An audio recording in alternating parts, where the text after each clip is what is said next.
Hey there, welcome back. My name is Katie. If you're new to my channel, this is Louisiana Cooking and Living, and I love to stock my pantry canning shelves, and they are getting kind of low. My husband's like, your jars, your empty jars are kind of getting full, and your canning jars are kind of getting empty. I said, I've got some canning projects coming out. So here we are. We are going to be canning some beef bone broth together. I haven't ever done the beef broth with you guys. I've done the chicken broth. I don't think I've made the shrimp stock with you guys, but I have used it with you in some videos. But we purchased back in end of July a half a cow, and when we did that, we did get all the bones that we could, and we are going to be making some beef bone broth together to can up and have on our pantry shelf to use it for soups and stews and pot roasts and whatever it is you need to use beef bone broth for. So it's a very easy process. It does take about 24 hours to actually cook it down, just because you want to get all the good nutrients and collagen out of the bones to be healthy for you. And so we are going to simmer this on our stove for about 24 hours before we actually can it up tomorrow. So let me just show you how I get this started. All right, when they packaged up my bones, they put these in 5 different bags. So first thing I'm going to do is just cut the bags open and get them in our pot. I'm not sure how many quarts this pot is, but it's a pretty good size stock pot here. So let me see how many bones we can get in here. We may have to do this in 2 different times, which would give me more broth down the road. But these are all frozen. They put them in my freezer, so if I have to put some back in, that's fine.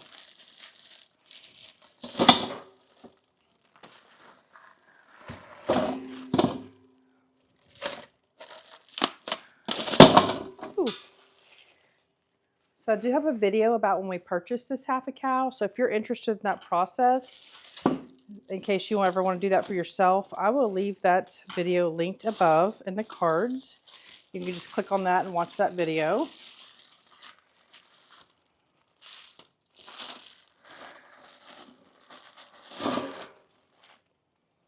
Looks like we'll maybe just do 3 of these bags, and I'm going to save 2 of them and make broth maybe in the winter time.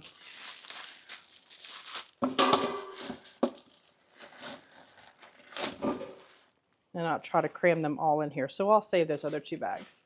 So to this, we are going to be adding just some black peppercorns. I don't put a lot of seasoning in here before I want to do my stock, just because I don't want it to be kind of neutral for whatever I use it.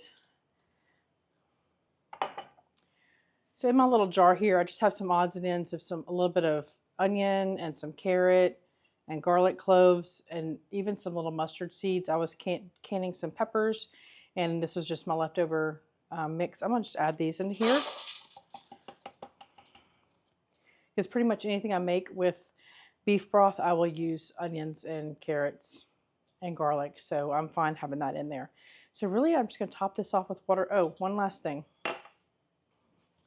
We're going to be adding some apple cider vinegar to this. This is what pulls the collagen and the nutrients out of the bones when you're making your bone broth. So we'll add some of this, just a splash of this. Not much. It doesn't flavor it at all. It really is just to pull all that out of the bones. So we'll move this over to the stove and we'll get this boiling, and we'll see you back tomorrow. What I'll do is I'll bring this to a boil, and once it comes to a boil, then I'll turn it down to a simmer, put a lid over it, and just let it simmer for about 24 hours. So let's get that going.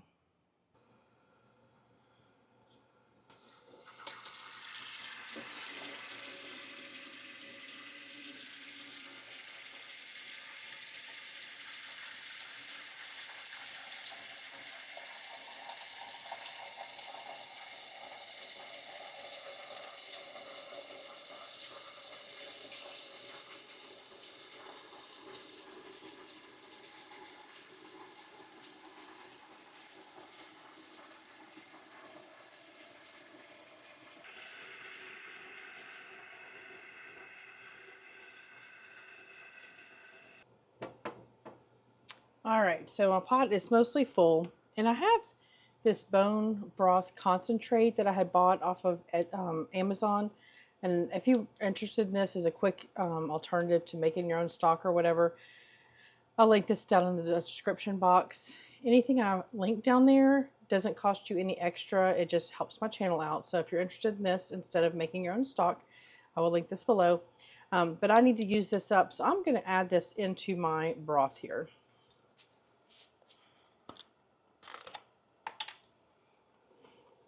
Actually, when I bought this, I thought it was going to be a powder, and I was going to make some beef gravy dry mix to have on hand instead of buying the packets. And when I got it and it was a liquid, I was like, yeah, not what I thought it was. But we have used it a few times, but I need to go ahead and use it up. So I'm going to add that in here. All right, we'll be back tomorrow when this is done, and we'll ladle this off and get it jarred up. Okay, so our broth has been simmering. I don't let it boil. I bring it to a boil, and then I turn it down to a simmer for about 24 hours. And what I'm going to do is I have a fine mesh strainer, and I'm putting some cheesecloth over that into my funnel, then into my jars to ladle this in there to strain it really good. I didn't want to get all the impurities out. I did ladle off the fat that simmered to the top and some of the impurities off of that also. So we're going to get this ladled up, and then I have my canner going back here. You're going to have to follow the instructions to your pressure canner. This is pressure canning, and my canner requires 3 quarts of water in the bottom, so have that going. So, you know, we have hot broth here, we have a hot pot here. So we're going to get this ladled up. We'll get them into our canner. My canner holds 7 quart jars, so that's what I'm doing, and then I'll continue to let this simmer so I can can up the rest, because I know this is going to be more than 7 quarts. So let's get this ladled into our jars.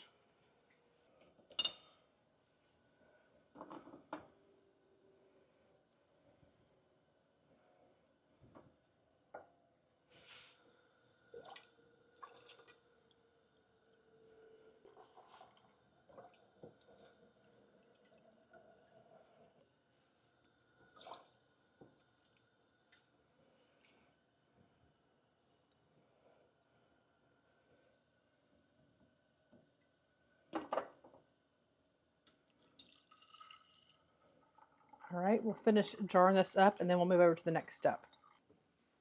All right, so I finished ladling my jars here. I have 7 quart jars. I'm going to use my little vinegar dispenser here, and I'm going to wipe the rims of my jars really good, because this was super greasy.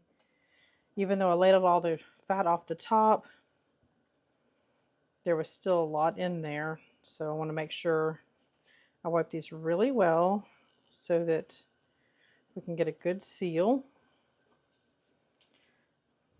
Get a little bit more vinegar on here.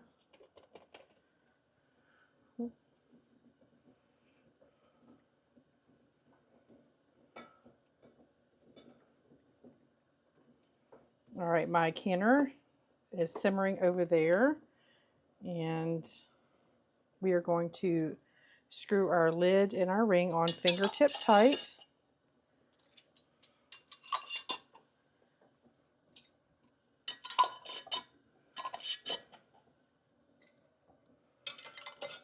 I looked for narrow or regular mouth lid jars, because I don't need a wide mouth for this project, but I didn't have enough narrow mouth to stick to only those. It doesn't matter in the canner.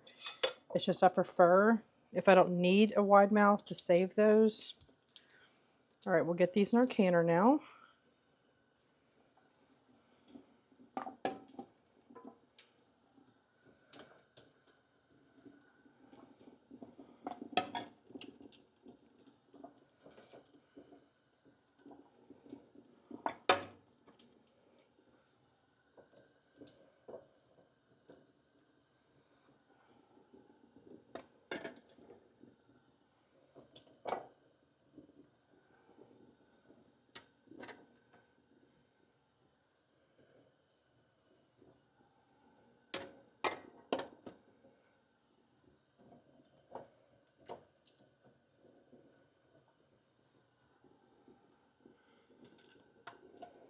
Having a jar lifter for this kind of task is pretty important.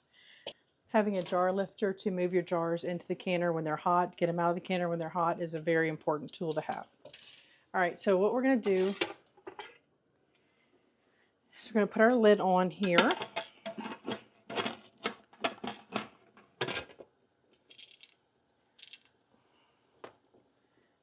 Let me turn it towards you so you can see what I'm talking about.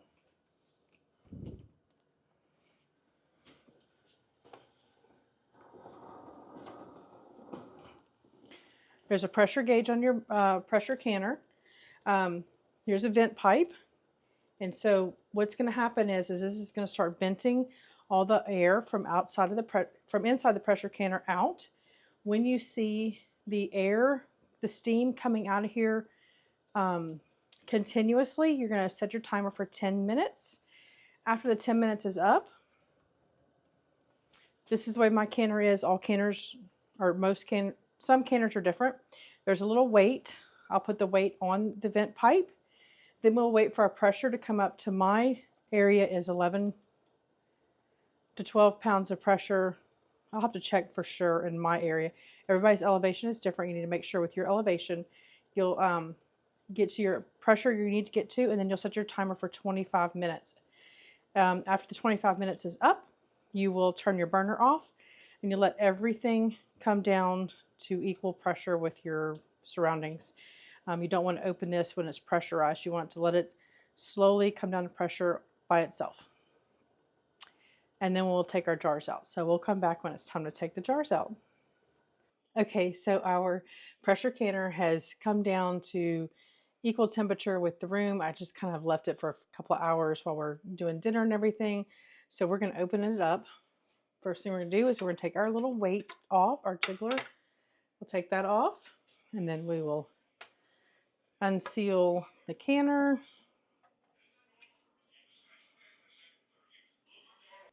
All right, I'm going to show you what happened in the canner. Things like this just happen to everybody, and yeah, let me just show you. So 2 of my lids have come off in the canner. I'm going to be fine with that, and I will just reprocess it with the other stock because it's just water in there and broth. So any water from the steam evaporation or whatever process, the water in the bottom of the canner that bubbles up, if it got into the jars, I'm fine with that. It's just water and broth. So we'll just go ahead and pull these out. All right, so I'm going to pull these out, and I'm going to put these on a towel on my counter. It is a big kind of greasy mess. I'm going to have to really wash my jars really good. Once they sit here for 24 hours, you let your jars sit for 24 hours. The ones the lids came off, I'll wash them off real quick and put those in the fridge.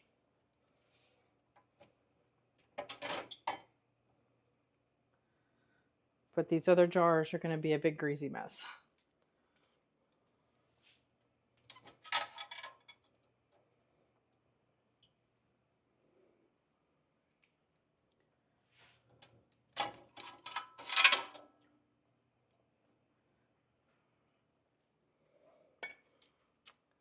All right, so I guess we got 5 canned today and 2 that will go in the canner.